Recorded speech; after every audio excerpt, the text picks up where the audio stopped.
أعوذ بالله من الشيطان الرجيم بسم الله الرحمن الرحيم تعالوا أتل ما حرم ربكم عليكم ألا تشركوا به شيئا وبالوالدين إحسانا ولا تقتلوا أولادكم من إملاق نحن نرزقكم وإياهم ولا تقربوا الفواحش ما ظهر منها وما بطن ولا تقتلوا النفس التي حرم الله إلا بالحق ذلكم وصاكم به لعلكم تعقلون صدق اللہ العظیم۔ قل آپ ان سے فرما دیجئے تعالوا کہ آ جاؤ، اتلو میں تمہیں پڑھ کر سناؤں، ما حرم ربکم علیکم جو کچھ تمہارے رب نے تم پر حرام کیا ہے، اللہ تشرکوا بہ شیئا ان میں پہلا یہ کہ اللہ کے ساتھ کسی کو شریک نہ ٹھہراؤ، وبالوالدین احسانا اور اپنے والدین کے ساتھ بہترین سلوک کرو، ولا تقتلوا اولادکم من املاق اور اپنی اولاد کو بھوک کے ڈر سے یا افلاس کے ڈر سے قتل نہ کرو، نحن نرزقکم وإیاہم ہم تمہیں بھی رزق دیتے ہیں اور ان کو بھی رزق دینے والے ہم ہیں، ولا تقربوا الفواحش اور بے حیائی کے قریب بھی نہ جاؤ، ما ظہر منہا چاہے وہ ظاہری بے حیائی ہو، وما بطن یا باطنی بے حیائی ہو، ولا تقتلوا النفس التي حرم اللہ الا بالحق اور کسی ایسی جان کو قتل نہ کرو جس کو اللہ نے محترم قرار دیا ہو مگر حق کے ساتھ، ذالکم وصاکم یہ تمہیں وصیت کرتا ہوں بہی ان کے ذریعے سے، لعلکم تعقلون تاکہ تم لوگ کچھ عقل سے کام لو۔ یہ اور اس کے بعد کی دو آیات ان میں کل 10 چیزوں کا ذکر ہے جس کو اللہ رب العزت نے حرام قرار دیا ہے، اور یہ واضح احکام ہیں اللہ کی طرف سے۔ ان 3 آیات یہ کافی توجہ طلب بھی ہیں اور اس میں تفصیل بھی ہے، اس لیے ہم آج ایک ہی آیت پر بات کریں گے، باقی انشاءاللہ اگلے درس میں اگلے جمعے۔ یہ وہ آیات ہیں جن کے بارے میں کعب بن احبار رضی اللہ تعالیٰ عنہ فرماتے ہیں کہ توریت کی ابتدا بسم اللہ کے بعد انہی 3 آیات کے ذریعے سے ہوئی تھی، اور یہ توریت، زبور، انجیل تمام قرآنی آیات میں یہ چیزیں مصمم اور مستحکم تھی، اور موسیٰ علیہ السلام پر توریت میں یہی احکام نازل ہوئے تھے۔ حضرت عبداللہ ابن عباس جن کو مفسر قرآن بھی کہا جاتا ہے، وہ یہ فرماتے ہیں کہ یہ 10 چیزیں جو ہیں 3 آیات میں ذکر کی گئی ہیں، یہ وہ چیزیں ہیں جو کہ آدم علیہ السلام سے لے کر اور حضور پاک صلی اللہ تعالی علیہ وسلم تک تمام انبیاء علیہ السلام میں مشترک چلی آ رہی ہیں، اور ان میں سے کوئی ایک چیز بھی کسی شریعت میں منسوخ نہیں ہوئی، تو تمام انبیاء علیہ السلام کے یہ مشترک احکام ہیں۔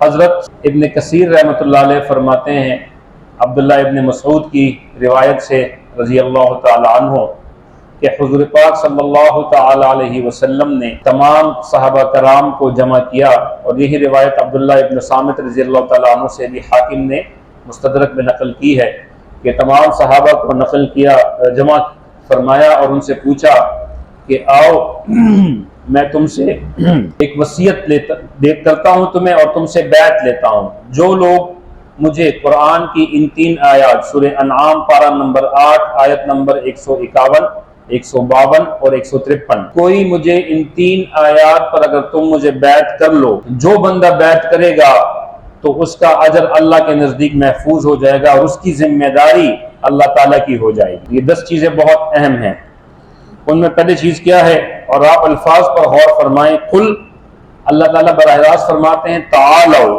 آپ ان سے یہ کہہ دیں کہ آ جاؤ، تو گویا اللہ کے نبی صلی اللہ علیہ وسلم نے اللہ کی براہ راست باتوں کو اپنی امت سے ذکر فرمایا، تو اللہ نے یہ بواسطہ اپنے نبی کے اپنی امت سے براہ راست فرمایا، قل آپ ان سے یہ کہہ دیں تعالو تم سب آ جاؤ میری طرف، اتلو میں تمہیں پڑھ کر سناتا ہوں، تلاوت سے ہے اتلو میں تمہیں پڑھ کر سناتا ہوں، ما حرم ربکم علیکم کہ جو کچھ تمہارے رب نے تم پر حرام کیا، واضح الفاظ ہیں، اس میں سے پہلا یہ ہے اللہ تشرکوا بہ شیئا کہ اللہ کے ساتھ کسی کو شریک مت ٹھہراؤ۔ شرک ایک ایسا جرم ہے کہ جس کو جرم عظیم کہا گیا ہے، جس کو ظلم عظیم کہا گیا ہے۔ اللہ کے نزدیک اللہ تعالیٰ کسی شرک کے علاوہ ہو سکتا ہے ساری چیزوں پر کمپرومائز کر لیں، لیکن شرک پر بالکل سمجھوتا نہیں فرمائیں گے۔ جو کوئی اللہ کے ساتھ شریک ٹھہراتا ہے تو یہ شرکت اللہ کی غیرت کو للکارتی ہے، اور اللہ تعالیٰ انتہائی غیور ذات ہیں، اللہ سے کوئی اور غیور ذات نہیں ہے، تمام کائنات میں کوئی غیرت مند اللہ سے زیادہ نہیں ہے۔ تو اللہ کے نبی نے فرمایا جو بندہ اللہ کے ساتھ کسی اور کو شریک ٹھہرا لے، اللہ پاک اس سے رخ موڑ لیتے ہیں اور اس کو اس شریک کے حوالے کر دیتے ہیں کہ ٹھیک ہے تمہیں اس پر زیادہ بھروسہ ہے، تم جانو اور یہ جانے، اور اپنی رحمتوں کا، اپنے احسانوں کا، اپنے فضل کا رخ اس سے موڑ لیتے ہیں۔ شرک اللہ بالکل معاف نہیں فرماتے۔ اللہ قرآن میں فرماتے ہیں کہ شرک کے علاوہ میں ساری چیزیں معاف کر دوں گا، شرک کو معاف نہیں کروں گا۔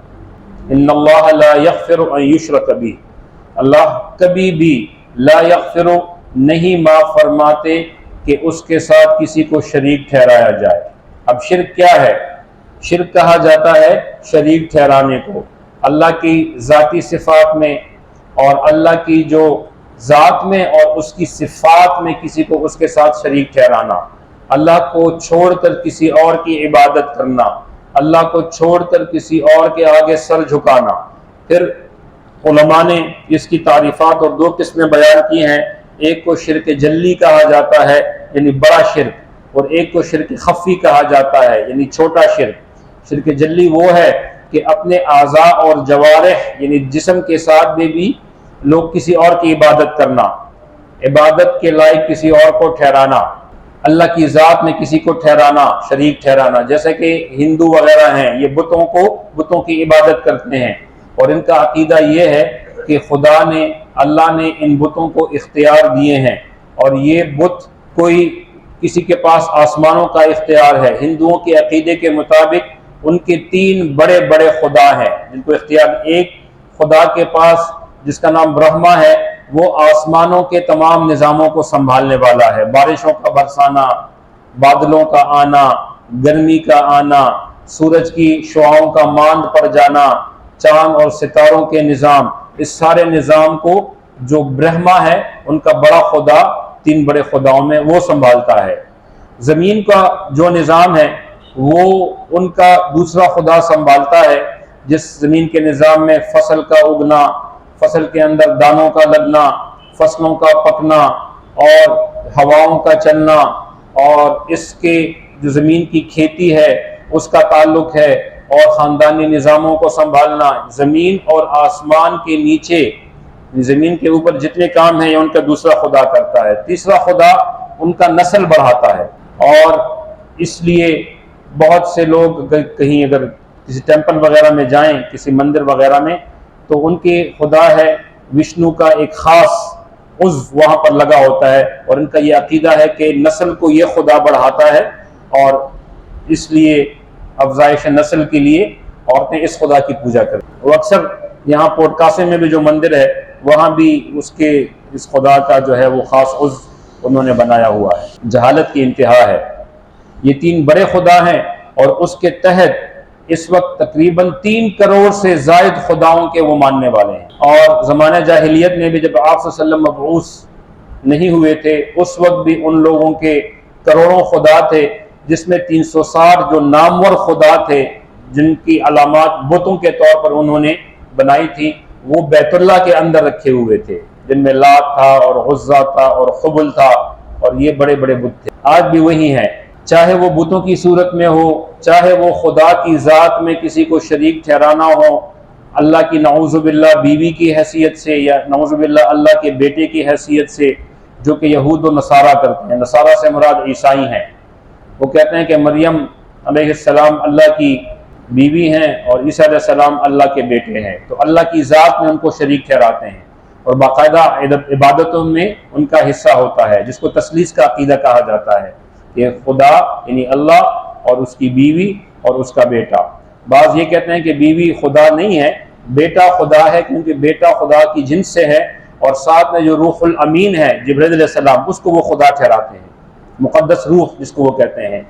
یہودی عزیر علیہ السلام کو اللہ کا بیٹا کہتے ہیں، بعض مشرکین یہ کہتے ہیں کہ یہ جو جنات میں جو سردار ہیں، ان کی جو بیویاں ہیں، ان کی جو بیٹیاں ہیں، یہ اللہ کی بیویاں ہیں، نعوذ باللہ، اور جتنے جنات ہیں یہ نظر نہیں آتے، یہ خدا کے بیٹے ہیں۔ تو یہ عقائد ایسے ہیں کہ اللہ تعالیٰ کو اس پر بہت غیرت آتی ہے، اور اس پر تو چاہیے یہ تھا کہ اللہ پاک اس زمین اور آسمان کے نظام کو درہم برہم کر دیتے، لیکن اللہ رب العزت ایک خاص وقت تک، لأجل مسمى، ایک وقت تک اس نظام کو چلائیں گے، اور پھر جب حساب کتاب ہوگا تو ان سب سے اس کے بارے میں پوچھ ہوگی۔ یہ تو شرک جلی ہو گیا۔ اب شرک خفی کیا ہے؟ تو علماء نے لکھا ہے کہ شرک خفی وہ ہے کہ اپنے کاموں کی امید اگرچہ ظاہری طور پر اللہ کے سامنے سرب سجود ہو، لیکن اپنے نتائج اور کاموں کی امید اور فائدے کا نکلنا غیر اللہ کے ساتھ مشروط کر دے، اور اس غیر اللہ کے ساتھ مشروط کرنے میں اللہ کی نافرمانی کی جائے، یہ شرک خفی ہے۔ مثلا کسی نے اپنی دکان کو اپنا خدا بنا لیا، کسی نے اپنی نوکری کو اپنا خدا بنا لیا، کسی نے اپنے افسر کو اپنا خدا بنا لیا، نعوذ باللہ، اس کی ہر جائز اور ناجائز کام کو پورا کرنا، دکان کی، کاروبار کی، اپنی نوکری کی ہر جائز اور ناجائز ڈیمانڈ کو پورا کرنا، ان کو علماء نے شرک خفی میں گنا ہے۔ ایک ہے کہ کاروبار، دکان، نوکری، تجارت، اس کو ذریعہ معاش کے طور پر کرنا، یہ تو مسنون ہے، یہ تو سنت ہے کہ رزق حلال عین عبادت ہے، اور حلال کا لقمہ خود کو اور اپنی اولاد کو دینا، اللہ کے نبی نے فرمایا کہ یہ بالکل اللہ کے راستے میں جہاد کی طرح ہے۔ ایک شخص تھا، وہ جا رہا تھا اور ہٹا کٹا جوان تھا، اور اس کے ہاتھ میں کلہاڑی تھی اور اس کے کندھے پر رسی لٹکی ہوئی تھی۔ ظاہری طور پر ایسے ہی لگ رہا تھا کہ وہ جا رہا ہے جنگل سے لکڑیاں کاٹ کے اور ان کو بازار میں بیچ کر، اور ان کے ذریعے سے اپنے خود کو یا اپنی اولاد کا یا اپنے والدین کا پیٹ پالنا، ان کو رزق پہنچانا تھا۔ تو صحابہ نے جب اس کو دیکھا کہ وہ آپ صلی اللہ علیہ وسلم کی مجلس میں بیٹھے ہوئے تھے، صحابہ جس طرح ہم سب اس وقت مجلس سجی ہوئی ہے، اس طرح وہ باہر سے، کیونکہ اس وقت مسجد نبوی کے دروازے نہیں تھے نا، اور نہ دیواریں تھیں، تو وہ جا رہا تھا صبح صبح اور رسی لٹکائے، ہاتھ میں کلہاڑا لیے۔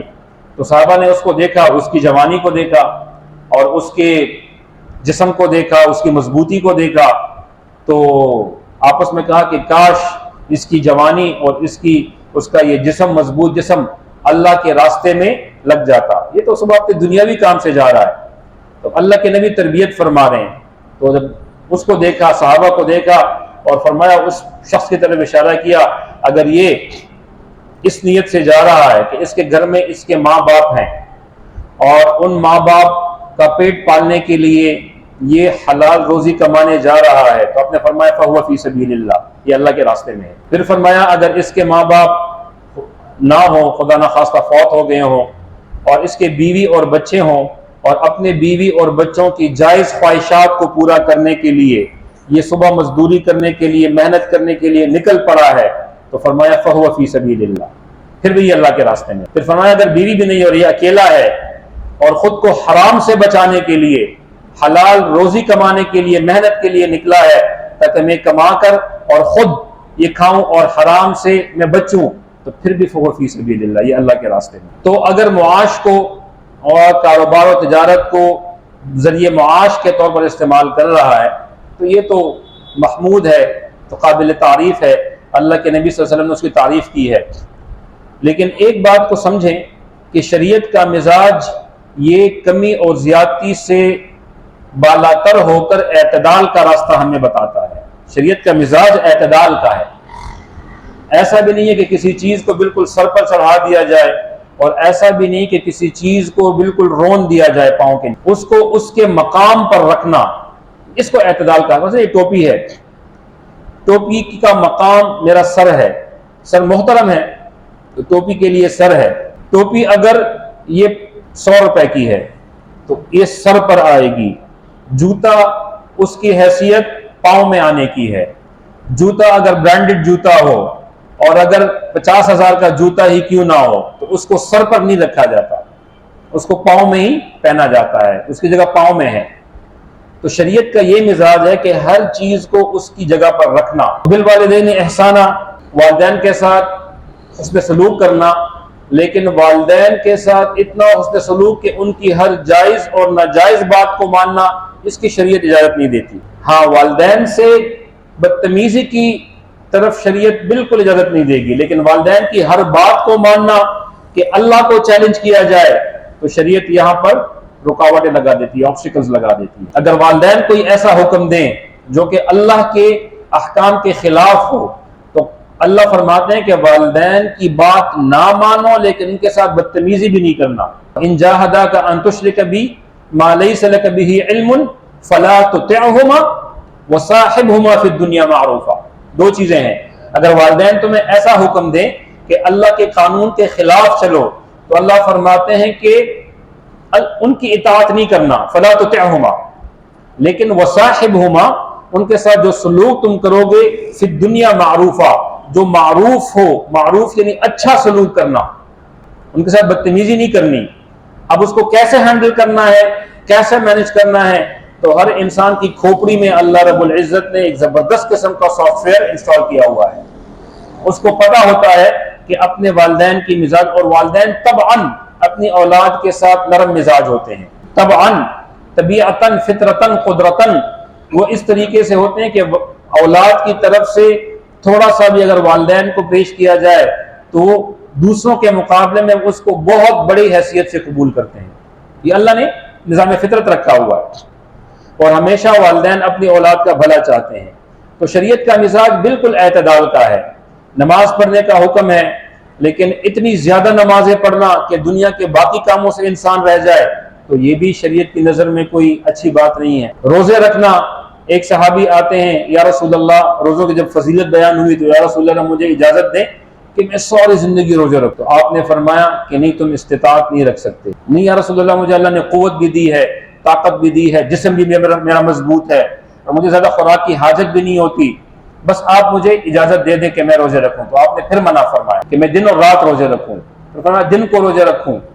پھر بہت جب درخواست کی تو آپ نے فرمایا ٹھیک ہے، اگر تمہیں بہت ہی شوق ہے اور بہت ہی تم اس طرف راغب ہو تو تم صوم داؤدی رکھ سکتے ہو۔ وہ صوم داؤدی کیا ہے کہ 6 مہینے روزے رکھنا اور 6 مہینے افطار ہونا، ایک دن روزہ ایک دن افطار، ایک دن روزہ ایک دن افطار، اور رمضان میں تو پورے روزے ہیں۔ صحابی کہتے ہیں کہ جوانی میں تو میں کرتا رہا، لیکن جب بڑھاپا آیا اور کمزوری آئی تو میں نے سوچا کہ کاش میں نے اللہ کے رسول کی بات مان لی ہوتی۔ یعنی اللہ کے رسول نے پہلے فرمایا آپ ایسا کریں کہ سال میں رمضان کا 1 مہینہ ہوتا ہے، اس کے علاوہ آپ پیر جمعرات کا روزہ رکھیں اور ایام بیس کے روزہ رکھیں، آپ کے لیے کافی ہے۔ میں کہا نہیں یا رسول اللہ، اور اضافہ فرمائیں۔ تو فرمایا چلے ٹھیک ہے، یہ رمضان کے علاوہ آپ 3 مہینے روزے رکھیں اور 8 مہینے یہ افطار میں رہیں۔ نہیں یا رسول اللہ، اور تو کرتے کرتے وہ بڑھاتا گیا، آخر میں یہاں پر اللہ کے رسول رک گئے کہ ایک دن روزہ ایک دن افطار۔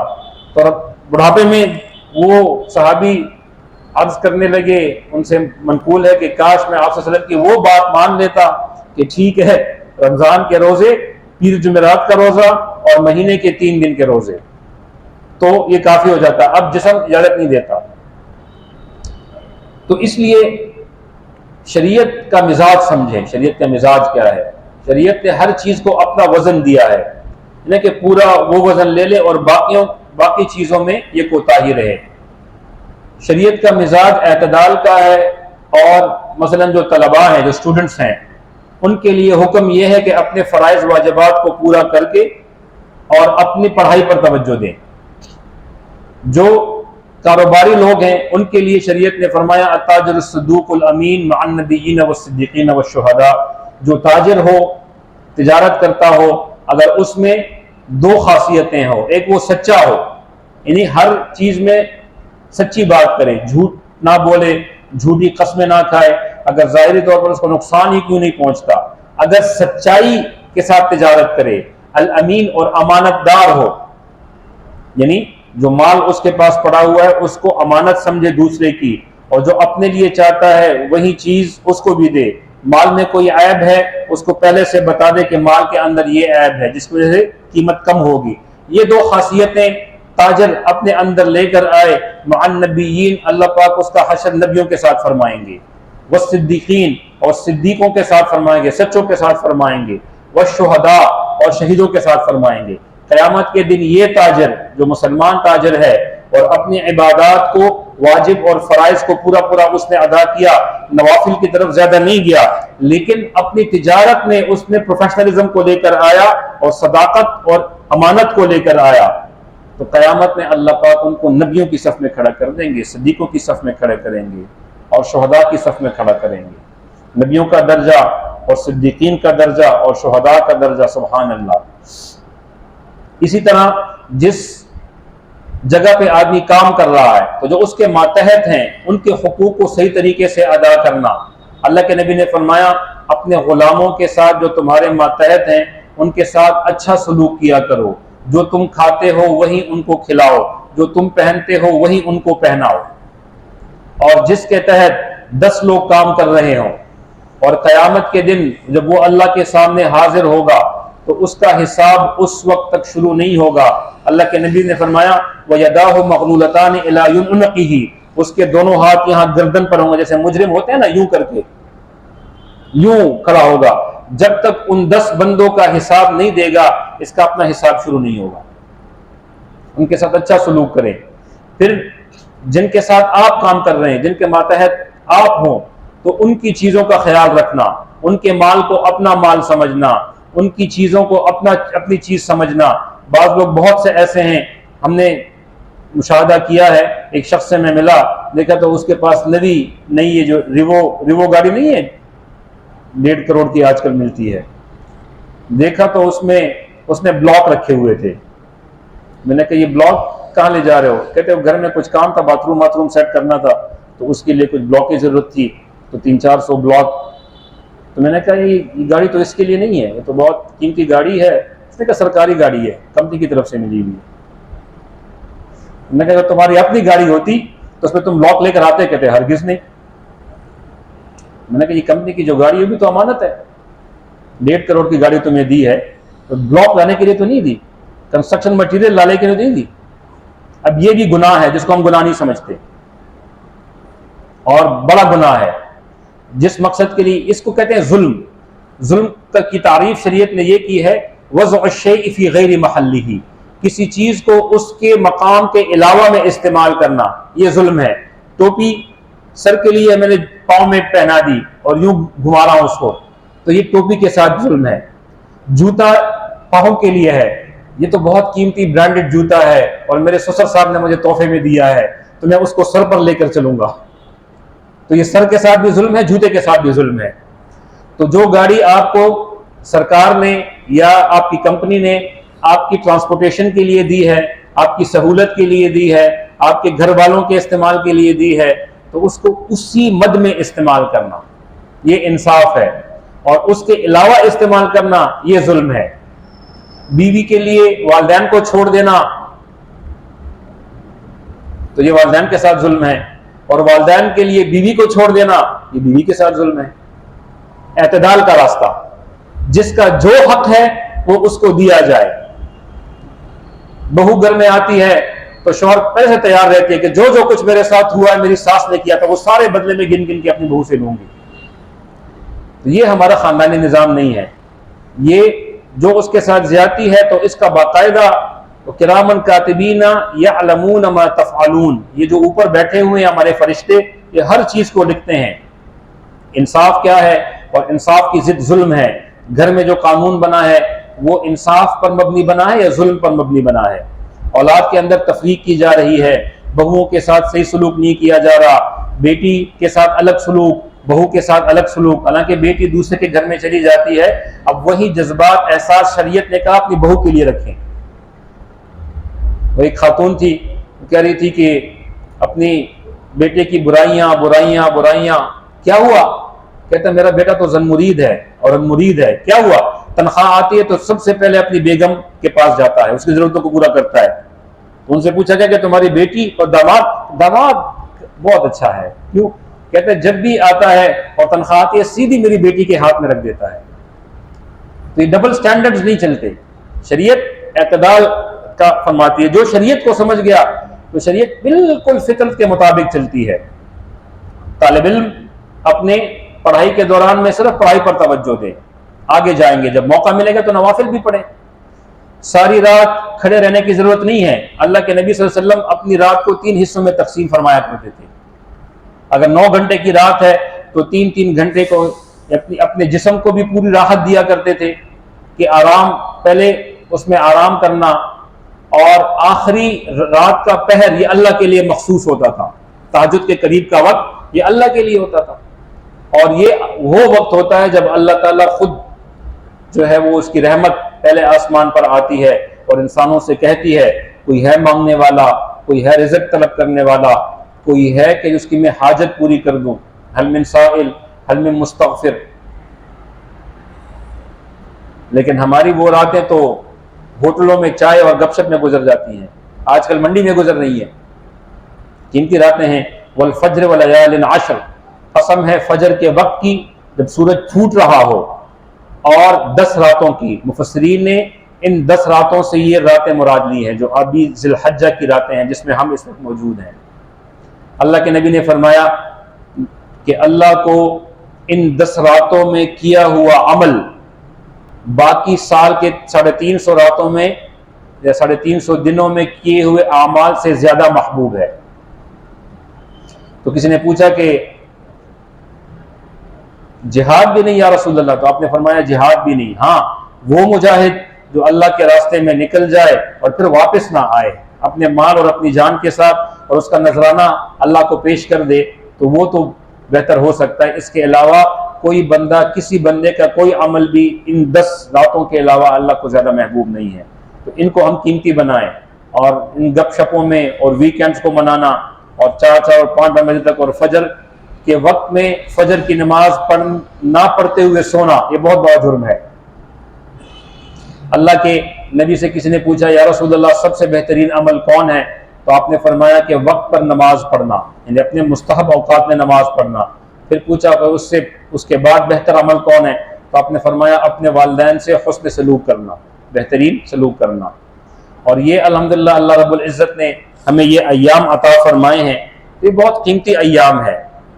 اور ان میں جو 10 ذی الحجہ حج ان ایام میں آ رہا ہے، قربانی ان ایام میں آ رہی ہے، اور یہ قربانی کا جو فریضہ اللہ رب العزت نے ہمیں ان ایام میں دیا ہے، تو یہ ایسا فریضہ ہے جو کہ ایسا عمل ہے جو اللہ کے ساتھ اپنے عشق کو ثابت کرنے کی ایک داستان ہے کہ کس طریقے سے اللہ کے نبیوں میں سے، اللہ کے بندوں میں سے ایک بندے نے اپنے اللہ کے ساتھ اپنے عشق کو ثابت کرنے کے لیے اپنی سب سے محبوب ترین چیز کو اللہ کے سامنے لٹا دیا. اور قربانی ایک ایسا عمل ہے جو آدم علیہ السلام سے لے کر حضور پاک صلی اللہ علیہ وسلم تک تمام انبیاء کی سنت رہا ہے. اس کی کیفیت علیحدہ تھی، اس کی کیفیت علیحدہ تھی، لیکن یہ تمام انبیاء میں مشترک رہا ہے. آدم علیہ السلام کو اللہ نے حکم دیا ان کے بیٹے کو کہ بھی اپنی بہترین چیز قربان کر دیں. تو حابیل جو تھا اس نے ایک بہترین اپنے ریوڑ میں سے ہٹا کٹا اور مضبوط خوبصورت ترین مینڈا اللہ کے آگے قربان کر دیا. قابیل جو تھا اس نے ڈنڈی ماری اور اس نے کہا قربانی ہے نا، اللہ نے تو یہ نہیں کہا کہ کیا قربان کرے، تو اس نے کچھ گندم لی، کچھ گیہوں لیا تھوڑا سا، اور کہتے یہ میری قربانی ہے. تو جو ڈنڈی مارتے ہیں تو ان کے ساتھ ڈنڈی ماری جاتی ہے، اور جو اخلاص پیش کرتے ہیں تو ان کے ساتھ اخلاص پیش کیا جاتا ہے. تو اس زمانے میں آدم علیہ السلام کے وقت سے باقی انبیاء علیہ السلام کے زمانے میں یہ تھا کہ قربانی کا قبول ہونا یہ نقد فیصلہ ہوتا تھا. ایک خاص جگہ مقرر تھی، ایک چھوٹی سی پہاڑی ہوا کرتی تھی، اس کے اوپر اپنے قربانی کے یا زکوٰۃ کے یا صدقات کے مال کو وہاں پر رکھا جاتا تھا. اوپر سے ایک آگ آتی تھی اور جس کا مال شفاف اور خالص ہوتا تھا اس کے مال کو جلا دیتی تھی. یہ علامت ہوتی تھی کہ اللہ پاک نے اس کو قبول فرما لیا ہے. اور جس کے مال پر آگ نہیں آتی تھی اور وہ ایسے ہی رہ جاتی تھی تو وہ سمجھ جاتے تھے کہ اس کے مال میں کھوٹ ہے. تو حابیل کا مینڈا انہوں نے ذبح کیا تھا، آگ آئی اس کو جلا لیا، تو تو سمجھ لے کہ اللہ نے قبول کر لی. قابیل کا مال ایسا ہی رہا, کچھ گندم تھے کچھ گیہوں تھا, کچھ جوار تھا جو انہوں نے فصل سے اٹھایا تھا. اس نے حسد شروع کر دی کہ بھئی میری بےزتی ہو گئی, اس حابیل کی وجہ سے میری بےزتی ہوئی, سارے قوم کے سامنے میں شرمندہ ہوا, اور ان کو یہ پتہ چل گیا کہ میں آج کل تو ایک نمبر کو ہمارے معاشرے میں تلاش کرنا مشکل ہے, وہاں اس زمانے میں 2 نمبر کو تلاش کرنا مشکل ہوتا تھا. اس طریقے سے. اور پھر اللہ نے ایک تو کرم یہ کیا کہ اللہ نے فرمایا کہ آپ قربانی کو میرے لیے کریں اور پھر اس کو خود کھائیں, اس کو کسی بلڈنگ پر رکھنے کی ضرورت نہیں ہے کہ آگ آئے اور اس کو جلا لے. تو اللہ رب العزت نے اس امت پر ایک یہ فضل فرمایا کہ اللہ نے اس امت کی سیئات پر پردہ فرما دیا, کہ دنیا میں اب جو کرتے ہیں اللہ نے اس پر پردہ فرما دیا. قیامت کے دن یہ پوٹلی کھلے گی, پھر اخلاص اور ریا یہ سامنے آئیں گی, حلال اور حرام کا پتہ چلے گا, جائز اور ناجائز کا پتہ چلے گا قیامت کے دن. قیامت تک اللہ نے پورا پردہ فرما دیا. اور یہ بھی فرمایا کہ جانور کا خون زمین پر گرنے سے پہلے اللہ اس کو قبول کر لیتا ہے اگر حلال سے ہو, اور باقی ذبح کرنے کے بعد اس کو فریزر میں بھر دو, تکے کھاؤ, کباب کھاؤ, نہاری بناؤ, بریانی بناؤ, تمہیں اس کا پورا اجر ملے گا. کھاؤ گے تم, اجر تم کو اللہ دے گا. یہ اس امت پر اللہ کا فضل ہے. پھر اللہ کے نبی نے فرمایا, حضرت فاطمہ نے پوچھا ابا جان یہ جو قربانی ہے تو یہ صرف ہمارے آل رسول کے لیے ہم پر ہے کہ یہ تمام امت کے لیے ہے؟ تو اللہ کے نبی نے فرمایا نہیں, یہ آل رسول کے ساتھ ساتھ تمام امت کے لیے ہے. یہ اللہ کی طرف سے تحفہ ہے اللہ کے قریب ہونے کا. قرب ہے نا, قربانی کسے کہتے ہیں؟ قربانی, اللہ کی قرب حاصل کرنا اس کے ذریعے سے. تو ابراہیم علیہ السلام کی سنت ہے ما هذه الاضاحی یا رسول اللہ. صحابہ نے پوچھا یہ قربانیاں کیا ہے؟ تو اللہ کے نبی نے فرمایا یہ تمہارے باپ ابراہیم کی سنت ہے, سنت ابیکم ابراہیم, تمہارے باپ یعنی جو کہ دادا نبی ہیں تمہارے, اس کی سنت ہے, اس کو کیا کرو. اس لیے قربانیوں کو خوش دلی سے کیا کرو. صحابہ نے پوچھا یا رسول اللہ ہمارے لیے کیا فائدہ ہے؟ تو اللہ کے نبی نے فرمایا جس جانور کو تم اللہ کے لیے قربان کرتے ہو اس کے ہر ایک بال کے بدلے میں اللہ تمہیں ایک نیکی دیں گے. تو ایک صحابی نے پوچھا یا رسول اللہ بعض جانوروں میں تو بال نہیں ہوتے, اون ہوتے ہیں. تو فرمایا اس اون, کیونکہ وہ اون بھی جو اوپر سے بنتا ہے وہ مسام ہوتے ہیں جسم کے, جس سے بال نکلتے ہیں پھر اوپر اون بن جاتا ہے. تو فرمایا اس اون کے بھی ہر بال کے بدلے میں ایک نیکی ہے. اس کے فلسفے میں اگر جائیں تو جانور کے بال کو گننا تو ممکن نہیں ہے. اس کا مطلب ہے کہ اس کا اجر لامتناہی ہے, اس کا حساب اللہ کے پاس ہے, ہمارے کیلکولیٹر اس کا حساب کرنے سے قاصر ہے. اور پھر بھی ایک کا 10 ہے, من جاء بالحسنۃ فلہ عشر امثالھا, جو ایک نیکی لے کر آئے گا تو اس کو 10 نیکیاں, تو تمام بالوں کو جمع کر کے ضرب 10 کر دے, اتنی نیکیاں اللہ پاک دیتے ہیں.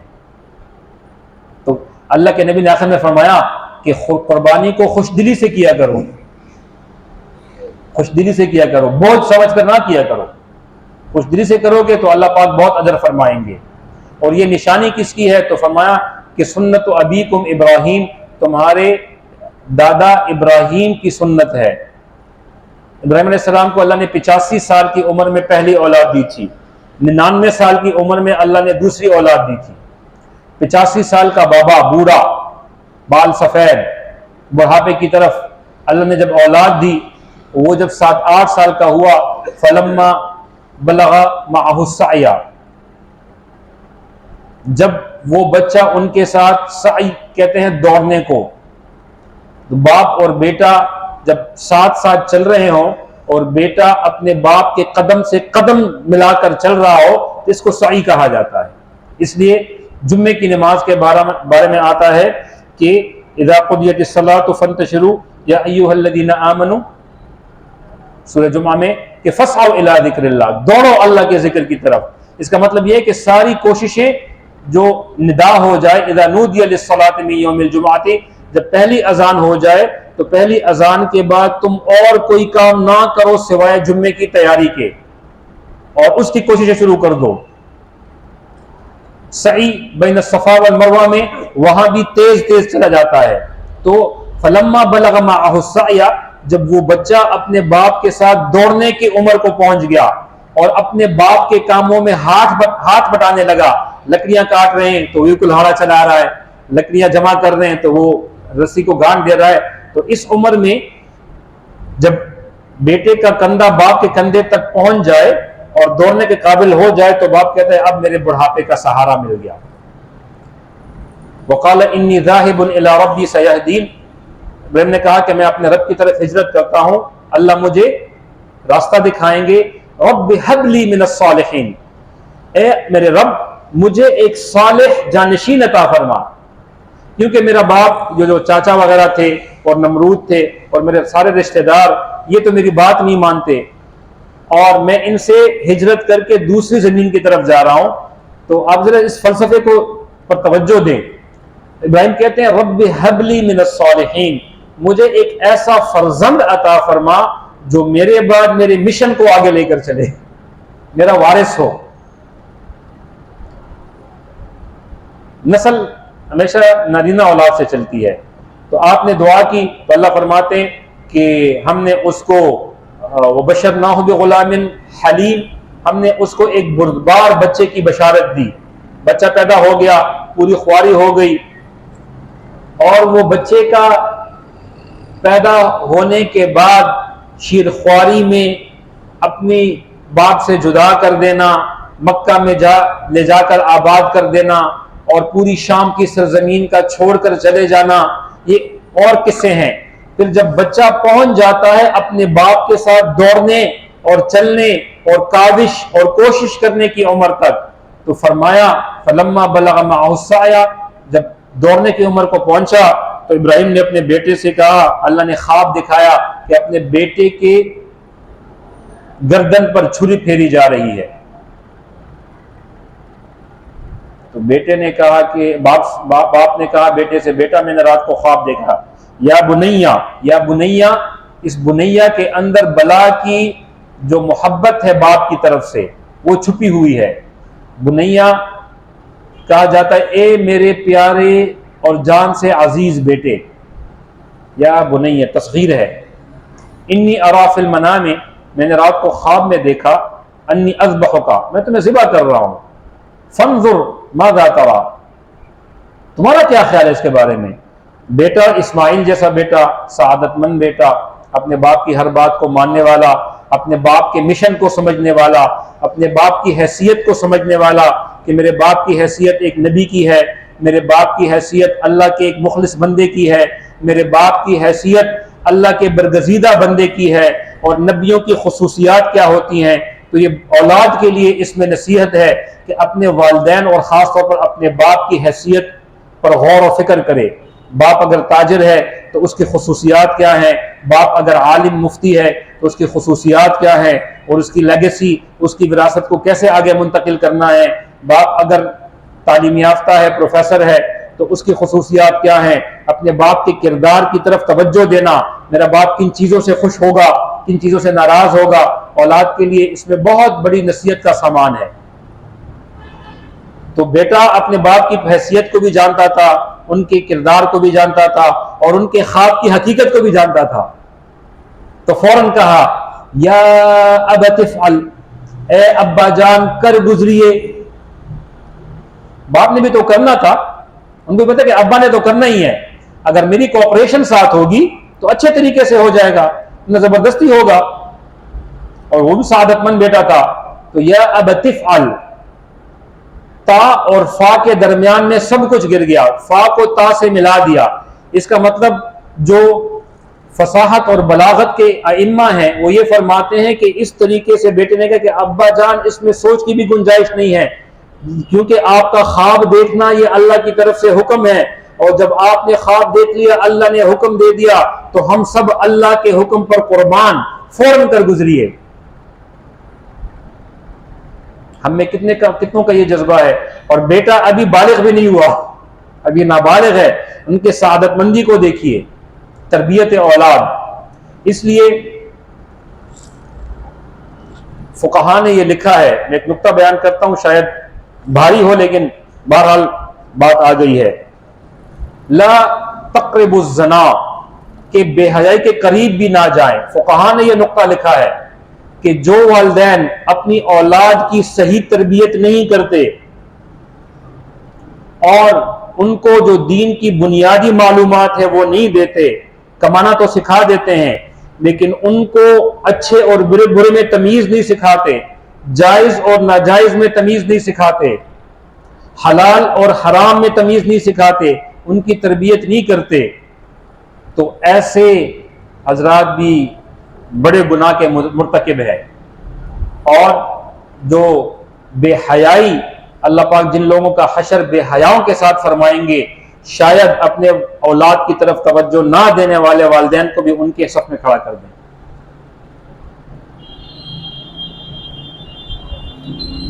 تو تربیت اولاد پر خصوصی توجہ دینی چاہیے. اسماعیل نے کہا ابا جان کر گزریے، اور یہ فرمایا کہ میری طرف سے فکر نہ کریں، ستجدنی انشاءاللہ من الصابرین، میں انشاءاللہ صبر کروں گا، میری آواز بھی نہیں نکلے گی. اور پھر اسماعیل نے کہا کہ ابا جان ایسا کریں کہ جب آپ مجھے سیدھا لٹا کر ذبح کریں گے تو ہماری آنکھیں ملیں گی، میرے چہرے کو دیکھیں گے، آپ کو تکلیف ہوگی، دل دکھے گا. تو اس کا طریقہ یہ کرتے ہیں کہ آپ مجھے الٹا لٹا دیں اور میرے ہاتھ باندھ لیں، تاکہ ذبح ہونے کے بعد اگر میرا جسم تڑپے تو وہ قابو میں ہو، اور میرا سر نیچے کریں اور مجھے پیشانی کے بالوں سے یوں پکڑ کر میری گردن اٹھا لیں اور اس کے بعد مجھ پر چھری پھیریں، میرا سر نیچے ہوگا، تو میرے چہرے کے تاثرات اور چہرے پر جو درد و تکلیف ہوگی اس سے آپ کو تکلیف نہیں پہنچے گی. اولاد کا اپنی والدین کے لیے ایسے جذبات کا رکھنا، سبحان اللہ، کسی کو ایسی اولاد نصیب ہو جائے، وارے نیارے ہیں کہ نہیں ہیں، تو اپنی اولاد کو ایسے تربیت کی طرف لے کر آنا. اور پھر والدین کے احساسات کا خیال رکھنا، اس واقعے میں پورا ایک فلسفہ ہے اولاد کے لیے. اپنے والدین کے احساسات کا کیسے خیال رکھا جائے گا. یہ تو ظاہری اسباب تھے. پھر اللہ کا ایک ظاہری نظام ہے، اس کے پیچھے ایک باطنی نظام ہے، غیبی نظام. فرمایا نا کہ بھئی ظاہر اور باطن، ظاہر کہتے ہیں فرنٹ کو، باطن کہتے ہیں بیک کو، بطن سے. پیچھے جو اللہ کا نظام ہے، جو روحانی نظام ہے، جس کا مشاہدہ میرے نبی صلی اللہ علیہ وسلم نے معراج کے موقع پر پورا کیا تھا کہ فرشتے کھینچ کر سورج کو لے کر آ رہے ہیں، یہ کیا ہو رہا ہے، یہ مشرق سے مغرب کی طرف لے کر جا رہے ہیں، اس کے پیچھے پورے فرشتوں کی ایک فورس لگی ہوئی ہے. وَإِن كُلُّ نَفْسٍ لَمَّا عَلَيْهَا حَافِظٌ، حفاظت کرنے والے فرشتے انسانوں کے ساتھ لگے ہوئے ہیں. تو ایک ہمارا ظاہری جسم ہے اور ایک اس پر روح ہے، اس میں جو نظر نہیں آتی. ان کا تعلق جب تک آپس میں رہے گا انسان انسان رہے گا. اس طرح ایک دنیا میں ظاہری طور پر چلنے والا یہ ہمارا سسٹم ہے، اس کے پیچھے جو فیصلے ہوتے ہیں وہ نظر نہ آنے والا مضبوط باطنی نظام ہے. تو اللہ کا باطنی نظام، ہم کہتے ہیں تقدیر، ہم کہتے ہیں کہ بھئی تقدیر میں جو کچھ لکھا ہے وہ ہوگا. تو تقدیر کی دو قسمیں ہیں، ایک کو تقدیر مبرم کہا جاتا ہے، ایک کو تقدیر معلق کہا جاتا ہے. تقدیر مبرم وہ ہے جو لوح محفوظ سے ایک چیز نیچے آتی ہے. تقدیر معلق وہ ہے کہ آسمانی دنیا اور زمین کے درمیان میں یہ معلق ہو جاتی ہے اور انسان کے افعال اور اعمال پر اس کے فیصلے ہوتے ہیں. جس طرح ہمارے پاس ملٹیپل چوائسز ہوتے ہیں نا، MCQs، option A B C، تو اس کو کہا جاتا ہے تمہارے پاس یہ آپشن ہے، انسان اگر یہ عمل کرے گا تو فیصلہ ایسے آئے گا، اگر یہ عمل کرے گا تو فیصلہ ایسے آئے گا، اگر یہ عمل کرے گا تو فیصلہ ایسے آئے گا. تو اس لیے مستقبل کے بارے میں تدبیر ہے اور ماضی کے بارے میں تقدیر ہے کہ جو کچھ ہو چکا، اسلام کا مزاج یہ ہے کہ اس کو تقدیر کے کھاتے میں ڈال دو، اس کے بارے میں فکر نہیں کرو، ورنہ آدمی لکیر کو پیٹتا رہ جاتا ہے، کوئی کام اس سے ہوتا نہیں ہے، کاش میں ایسا کر لیتا، کاش میں ایسا کر لیتا.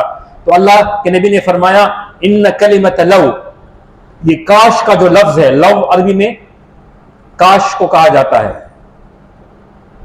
تو یہ لو کاش کا جو لفظ ہے تفتح عمل الشیطان، یہ شیطان کے کاموں کو کھول دیتا ہے، شیطان کے لیے راستوں کو کھول دیتا ہے. پھر انسان کہتا ہے کہ کاش میں یہ سے کر لیتا، مستقبل سے رہ جاتا ہے اور کوئی کام نہیں کر پاتا، ماضی میں گھومتا ہے. ماضی کو چھوڑو، جو ہو گیا سو ہو گیا، مستقبل کے بارے میں تدبیر کرو، پلاننگ کرو. یا ایھا الذین آمنوا اتقوا اللہ ولتنظر نفس ما قدمت لغد، اور دیکھے کہ کل کے لیے وہ کیا پلاننگ کرتا ہے۔ مفسرین نے بہت اچھا نقطہ نکالا ہے کہ ایک اس میں دنیا کی پلاننگ ہے کہ کل کے لیے کیا پلاننگ کرنا ہے، اور ایک آخرت کی پلاننگ ہے کہ قیامت کے لیے کیا پلاننگ ہے۔ تو یہ جو پلاننگ ہے، اسٹریٹجیز بنانا ہے، لائحہ عمل طے کرنا ہے، یہ خود ہمارے دین کا ایک مضبوط حصہ ہے۔ تو مستقبل کے بارے میں تدبیر ہے۔ تو دنیا کا نظام وہ تھا، اور اللہ کا جو غیبی نظام تھا اس کے کچھ اور فیصلے ہوتے ہیں۔ تو اس کا جو سپورٹ ہوتی ہے وہ انسان کے اعمال ہوتے ہیں۔ تقدیر یہ انتظار کر رہی تھی کہ ابراہیم اپنے کام کو پورا کر لے، پھر اللہ کا غیبی نظام عمل میں آئے گا۔ سب کچھ ہو گیا، اور جب چھری پھرنے لگی تو اللہ پاک چھری کو براہ راست حکم دیتے ہیں، اسماعیل کا ایک بال بھی کاٹ دیا تو جہنم میں پھینک دوں گا۔ اب چھری کی کیا مجال، ساری چیزیں تو اللہ کے تابع ہیں۔ ابراہیم زور لگا رہے ہیں، چھری ایک بال بھی نہیں کاٹ رہی۔ غصے میں اور زور، پیغمبری طاقت کے ساتھ، ایک پیغمبر کے اندر 40 جنتیوں کی طاقت ہوتی ہے، اور ایک جنتی میں دنیا کے 100 بندوں سے زیادہ طاقت ہوتی ہے۔ یہ 100 بھی تکثیر کے لیے ہے۔ تو 40 into 100 4000 مردوں کی طاقت کے ساتھ نبی چھری چلا رہا ہے، اور چھری ایک بال نہیں کاٹ رہی۔ یہاں سے اللہ کا غیبی نظام حرکت میں آ گیا۔ غیبی نظام جس کو بہت لوگ نہیں مانتے، جو منطقی ہوتے ہیں، لاجکس پر کام کرنے والے ہوتے ہیں، وہ کہتے ہیں یہ کچھ نہیں ہے جو نظروں سے آ رہا ہے، اس کی بہت سی ایسی فرقے بن چکے ہیں، یہ غیبی نظام آ چکا۔ ابراہیم زور لگا رہے، پھر جب اللہ نے دیکھا کہ ابراہیم رکنے والے نہیں ہیں، خلیل ہیں، میں ان کو ایک حکم دوں اور وہ پیچھے ہٹے، یہ ہو نہیں سکتا۔ اب غیبی نظام نے پورا سیناریو چینج کر دیا۔ آنکھیں بند کر کے تاکہ بیٹے کے چہرے پر نظر نہ پڑے، زور لگا دے تو خط چھری چل گئی۔ تو دل میں درد بھی ہوا اور چھری بھی چل گئی، اور اللہ کو بھی شکر بھی ادا کیا۔ ان صلاتی و نسکی و محیای و مماتی للہ رب العالمین، اے اللہ میری نمازیں، میری یہ قربانی آپ ہی کے لیے ہے۔ آنکھیں کھولی تو اسماعیل سامنے کھڑے مسکرا رہے ہیں، نیچے ایک مینڈا ہے اور وہ اس کا گلا کٹا ہوا ہے۔ اسماعیل کو دیکھتے ہیں، مینڈے کو دیکھتے ہیں، آسمان کو دیکھتے ہیں، یا اللہ تیری قدرت، میں نے تو اپنی نیت پوری کی، تو نے جو مجھے بدلے میں دیا، تو سبحان اللہ۔ اب اسی بیٹے کی اولاد میں اللہ پاک اپنے محبوب کو بھیجنے والے تھے۔ تو یاد رکھیں، جب انسان اطاعت کے اندر، اللہ کے حکم کے اندر آخری حد تک چلا جاتا ہے، تب جا کر قدرت کے دروازے کھلتے ہیں، غیبی نظام کے دروازے تب کھلتے ہیں۔ جب ہم پس و پیش کر رہے ہوں اور کوئی حاشیے واشیے دیکھ کے اپنے لیے راہیں نکال رہے ہوں، سہولتیں نکال رہے ہوں، اور عظیمت سے رخصت کی طرف جا رہے ہوں، تو اللہ بھی عام طریقے سے اپنے انسانوں کو ڈیل کرتے ہیں۔ اور جو اللہ کی محبت میں آخری حد تک چلا جائے، پھر اللہ کا اس کے ساتھ معاملہ یہ خواص والا معاملہ ہو جاتا ہے۔ اور خواص کا معاملہ جب موسیٰ علیہ السلام کے مقابلے میں وہ آئے جادوگر، تو فلما جاء السحرۃ، جب جادوگر آئے تو قالوا لفرعون، انہوں نے فرعون سے کہا کہ آپ ہمیں یہ بتائیں، اِنَّ لَنَا لَأَجْرًا إِن كُنَّا نَحْنُ الْغَالِبُونَ، موسیٰ آپ کا دشمن ہے، موسیٰ پر ہم قابو پا لیں اور اس کے جادو کو ہم زیر کر دیں، ہمیں کیا ملے گا؟ فرعون نے کہا، قال فرعون قال نعم، ہاں بالکل تمہارے لیے اجر ہوگا، إِنَّكَ إِذًا لَمِنَ الْمُقَرَّبِينَ، تم میرے خاص لوگوں میں شامل ہو جاؤ گے۔ خاص لوگوں سے کیا مراد ہے کہ میرے نام کے ساتھ تمہارے نام کا جڑنا، میری طرف سے تمہیں ایک پہچان کی علامت دیا جانا، چاہے وہ کوئی آئی ڈی کارڈ ہو، چاہے تمہاری گاڑی پہ سٹیکر ہو، چاہے تمہاری ٹوپی پر سٹیکر ہو، خاص ٹوپی ہو، خاص پگڑی ہو، پورے میری مملکت میں تم کو آزاد پھرائے گا، وہ میری علامت۔ اور ان کو پتہ چل جائے گا کہ جس طرح فرعون خاص ہے اس طرح فرعون کے خاص بھی خاص ہے، تو تمہیں کھلا ایکسس ہوگا۔ تو اللہ کے جو خاص ہوتے ہیں، بعض صوفیان نے لکھا ہے کہ اللہ پاک ان کو اپنے خاص الخاص مقام جو کہ لوح محفوظ ہے وہاں تک بھی ایکسس دے دیتے ہیں۔ اس لیے کہتے ہیں کہ اللہ کے نیک بندوں کی دعاؤں سے تقدیریں بدل جاتی ہیں۔ وہ تقدیر جو اللہ نے بیسٹ آپشن رکھا ہوتا ہے، اللہ پاک بعض اپنے اولیاء اپنے خاص بندوں کے ایک ہاتھ اٹھانے سے اللہ پاک لوگوں کی تقدیروں کو بدل دیتے ہیں۔ لیکن اللہ کے اس خاص بندوں میں آنے کے لیے اپنا ایک حد تک جانا ہے کہ جہاں تک اللہ حکم فرماتے ہیں وہاں تک جانا۔ آج کل کچھ لوگ لگے ہوئے ہیں کہ قربانی ایک ویسٹ عمل ہے، مسلمانوں کے جو وہ شدت ہے جانوروں کو، لاکھوں جانوروں کو ذبح کر کے اور اس کا خون بہانا، اور یہ تو بروٹل عمل ہے، یعنی ایک ظالمانہ ایکٹ ہے، ظالمانہ فعل ہے۔ ان بیچاروں کو یہ پتہ نہیں ہے کہ یہ اللہ کا حکم ہے۔ جس طرح نماز پڑھنا اللہ کا حکم ہے، اسی طرح عید کے 3 دنوں میں قربانی کے جانور کو ذبح کرنا، اللہ فرماتے ہیں اس عمل سے زیادہ محبوب عمل اللہ کے نزدیک انسانوں کا کوئی بھی نہیں ہے۔ قرب کا ذریعہ ہے نا قربانی کا۔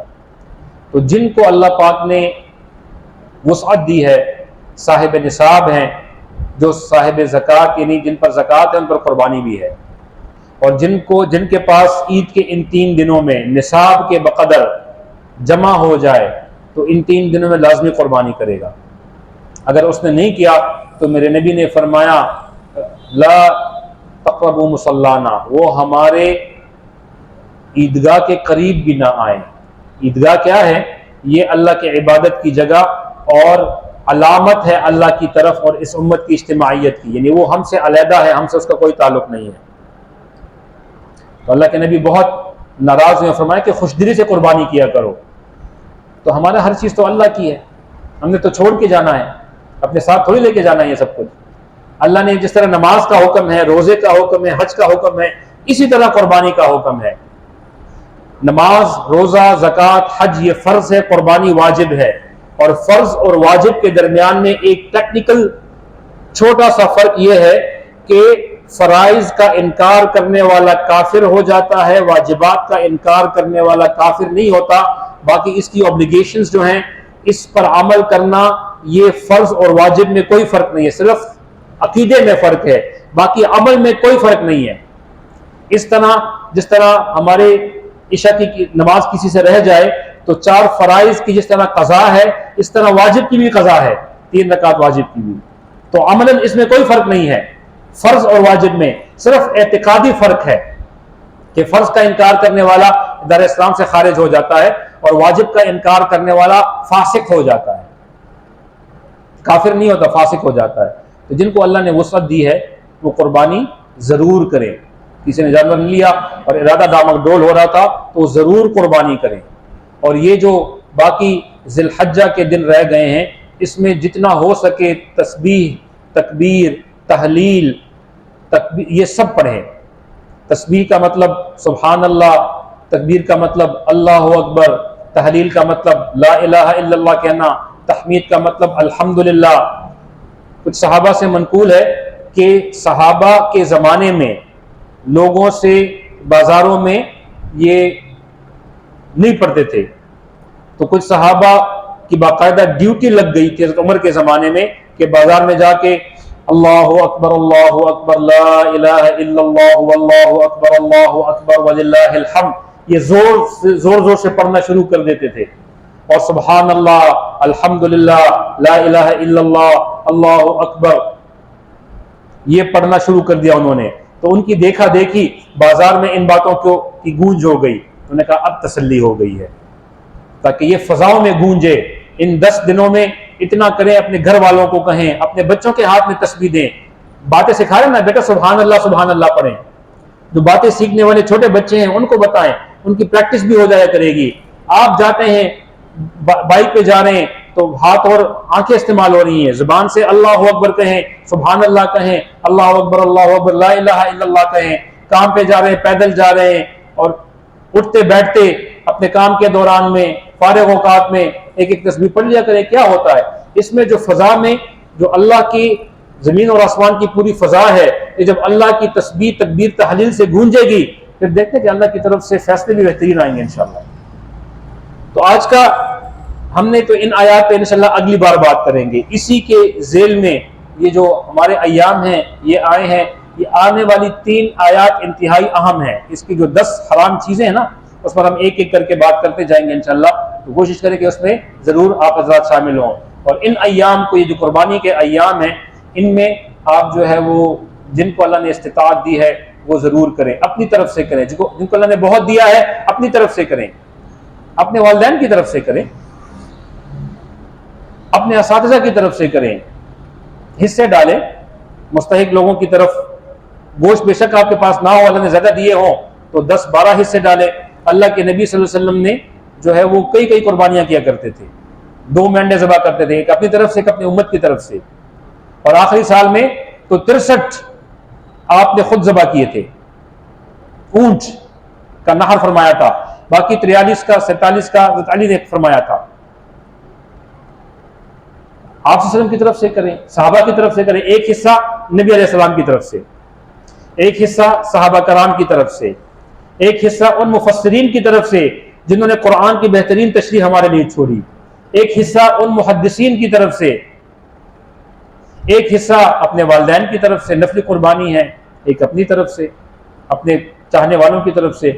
کوئی حرج تو نہیں ہے، ایک گائے تو لے کر آتے ہیں. دوسرا اہم مسئلہ یہ ہے بعض گھروں میں کئی افراد ہوتے ہیں جن پر قربانی واجب ہوتی ہے اور وہ پورے گھر کی طرف سے ایک قربانی کرتے ہیں. تو احناف کے نزدیک قربانی فرد کی طرف سے ہے، کنبے کی طرف سے نہیں ہے. ہر بندہ الگ قربانی کرے گا. اگر بیگم کے پاس وہ صاحب نصاب ہے تو بیگم کی طرف سے بھی قربانی ہوگی، اگر بیٹا صاحب نصاب ہے تو بیٹے کی طرف سے بھی قربانی ہوگی، بہو صاحب نصاب ہے تو بہو کی طرف سے بھی قربانی ہوگی، بیٹی صاحب نصاب ہے تو بیٹی کی طرف سے بھی قربانی ہوگی. تو گھر میں اگر 5 افراد ہیں، ایک گائے آ رہی ہے تو 5 حصے مقرر کر دیں، ہر بندے کا اپنا اپنا حصہ ہو جائے گا. بے شک گوشت ایک ہی فریزر میں چلا جائے، حصے سب کے علیحدہ کر لیں. اس پر ضرور توجہ دیں. بعض اوقات گھر میں افراد جو صاحب نصاب ہوتے ہیں وہ 7 سے بڑھ جاتے ہیں لیکن وہ ایک ہی گائے لے کر آتے ہیں اور گائے میں 7 سے زیادہ حصے نہیں ہوتے. تو وہ خیال رکھیں، حصوں کے مطابق وہ کریں. ہر قربانی یہ فرد کی طرف سے ہے، یہ کنبے اور خاندان کی طرف سے نہیں ہے. تو ایک فرد کی طرف سے گائے کے اندر ایک حصہ، بھینس اور اونٹ کے اندر ایک حصہ، ایک مینڈا، ایک بکرا، ایک دمبا، ایک بھیڑ. بکرے دمبے بھیڑ میں ایک حصہ اور گائے اونٹ اور بھینس میں یہ 7 حصے ہیں. اس پر ضرور توجہ دیں. اللہ پاک مجھے اور آپ کو عمل کرنے کی توفیق عطا فرمائے. وآخر دعوانا الحمدللہ رب العالمین. اللهم إنا نسألك من خير كل ما سألك منه عبدك ونبيك وحبيبك سيدنا ومولانا محمد صلى الله عليه وسلم وعبادك الصالحون، ونعوذ بك من شر كل ما استعاذك منه عبدك ونبيك وحبيبك سيدنا ومولانا محمد صلى الله عليه وسلم وعبادك الصالحون، وأنت المستعان وعليك البلاغ ولا حول ولا قوة إلا بالله، وصلى الله تعالى على خير خلقه محمد وآله وأصحابه أجمعين برحمتك. ایک آخری بات عرض کرتا چلوں، ضروری ہے. بعض لوگ ایسے ہوتے ہیں کہ جن کو اس مہنگائی کے دور میں سالہ سال گوشت کھانے کی توفیق نہیں ہوتی. تو اگر گھر میں افراد زیادہ ہیں تو آپ وقف قربانی میں حصہ ڈال سکتے ہیں، ویسے بھی وقف میں ڈال سکتے ہیں. اور اپنے جانور کے 3 حصے کرنا یہ مستحب ہے. ایک حصہ اپنے لیے فریزر میں رکھ دیں کبابوں شبابوں کے لیے، ایک حصہ اپنے رشتہ داروں میں تقسیم کرنے، اس سے محبتیں بڑھتی ہیں، اور ایک حصہ غریب غرباء کے لیے اللہ کے نام پر اس کو تقسیم کر دیں. مستحب طریقہ یہ ہے. اور پھر اگر ایسے آج کل کے ٹرسٹ ہیں یا کوئی اجتماعی نظم ہے جس میں وقف قربانی ہو رہی ہے اور آپ کو ان پر یقین ہے کہ وہ گوشت کو ان جگہوں پہ ہم نے خود دیکھا ایسے لوگ ہیں جو سال میں صرف عید کے دنوں میں گوشت کھاتے ہیں اگر ان کو مل جائے، ورنہ بعض لوگوں کو ان میں بھی نصیب نہیں ہوتا. تو جو ان دور دراز علاقوں میں قربانی کرتے ہیں ان کے ساتھ آپ جو ہے ان کو قربانی فراہم کر لیں، وہ وہاں پہ قربانی کر لیں گے اور اس میں ڈبل اجر ہوگا. ایک قربانی کا اجر علیحدہ ہوگا اور پھر صدقہ اور خیرات کا اجر علیحدہ ہوگا. اور مسلمانوں کی امیدوں کو پورا کرنا، ان کی خوشیوں کو، ان کو خوشیاں دینا، اس کا اجر ادا ہوگا۔ تو یہ بھی ایک بہترین آپشن ہے۔ اللہ پاک عمل کی توفیق عطا فرمائے اور ہماری ان ایام اور ان راتوں کو قبول فرمائے، قیمتی بنائے اور قربانی کی توفیق عطا فرمائے، اپنا قرب نصیب فرمائے۔